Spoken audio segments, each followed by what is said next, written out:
অভয়াশ্রম গড়ে তুলি, দেশি মাছে দেশ ভরে, এই প্রতিপাদ্য বিষয়কে সামনে রেখে লক্ষ্মীপুরে মৎস্য সপ্তাহ উদযাপন করা হয়েছে। এ উপলক্ষে র্যালি ও আলোচনা সভার আয়োজন করা হয়। সোমবার 18 আগস্ট সকালে জেলা প্রশাসক কার্যালয়ের সামনে থেকে র্যালি বের করে গুরুত্বপূর্ণ সড়ক প্রদক্ষিণ শেষে জেলা প্রশাসকের কার্যালয়ে শেষ হয়। পরে জেলা প্রশাসকের হলরুমে মৎস্য সপ্তাহ উপলক্ষে আলোচনা সভা অনুষ্ঠিত হয়। জেলা মৎস্য কর্মকর্তা বিল্লাল হোসেনের সভাপতিত্বে প্রধান অতিথি হিসেবে বক্তব্য রাখেন জেলা প্রশাসক রাজীব কুমার সরকার।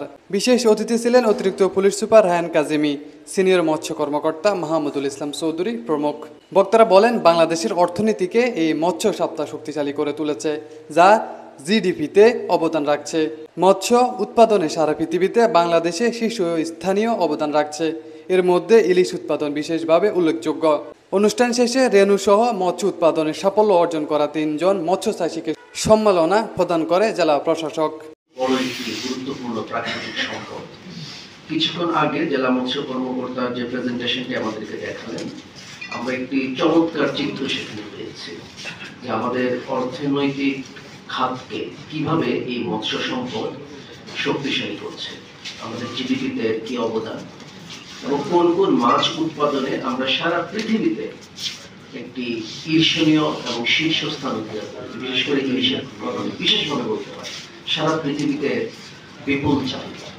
এবং এটি যে সম্ভব হয়েছে এর কারণ হচ্ছে বিপুল পরিশ্রম, কঠোর অধ্যবসায় আমাদের মৎস্য চাষীদের পক্ষ থেকে যেরকম ছিল, এর পাশাপাশি সরকার উপযুক্ত পরিকল্পনা করে সেটি মাঠ পর্যায়ে বাস্তবায়ন করেছে।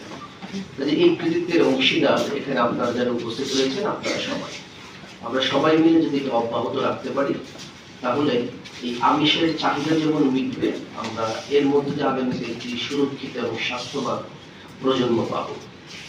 আর ঐতিহ্যগতভাবে আমাদের দেশের সঙ্গে, মাটির সঙ্গে, ভূপ্রকৃতির সঙ্গে, সংস্কৃতির সঙ্গে মাছের সম্পর্কটি অবিচ্ছেদ্য। আমরা সবাই এই কথাটি শুনেছি যে মাছের ভাতে বাঙালি, অর্থাৎ আমাদের জাতিসত্তাটি পরিপূর্ণতা পাচ্ছে না যদি আমরা মাছ খেতে না পারি।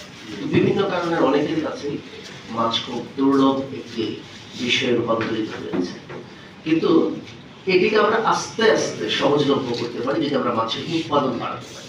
এই উৎপাদনের জন্যই আমাদের সচেতন থাকতে হবে, কঠোর পরিশ্রম করতে হবে, পাশাপাশি বছরের বিভিন্ন সময় সাময়িকভাবে যে নিষেধাজ্ঞাটি সরকারের পক্ষ থেকে দেওয়া হয়, বিশেষ করে মাছ যে সময়টিতে বিকশিত হচ্ছে, প্রজনন মৌসুম যখন বড় হচ্ছে, সেই সময় যদি আমরা সচেতন থাকি, সতর্ক থাকি, তাহলে কিন্তু বিপুল পরিমাণে উৎপাদন বৃদ্ধি পাবে। আমরা দেখেছি যে এই নির্দিষ্ট সময়টিতে নিষেধাজ্ঞার সময় বিভিন্ন জায়গায় জেলে এবং অন্য যারা রয়েছে, তারা এই মৎস্য সম্পদ আহরণ করে মাছের যে বিকাশ বা প্রজননকে তারা ব্যাহত করার চেষ্টা করে।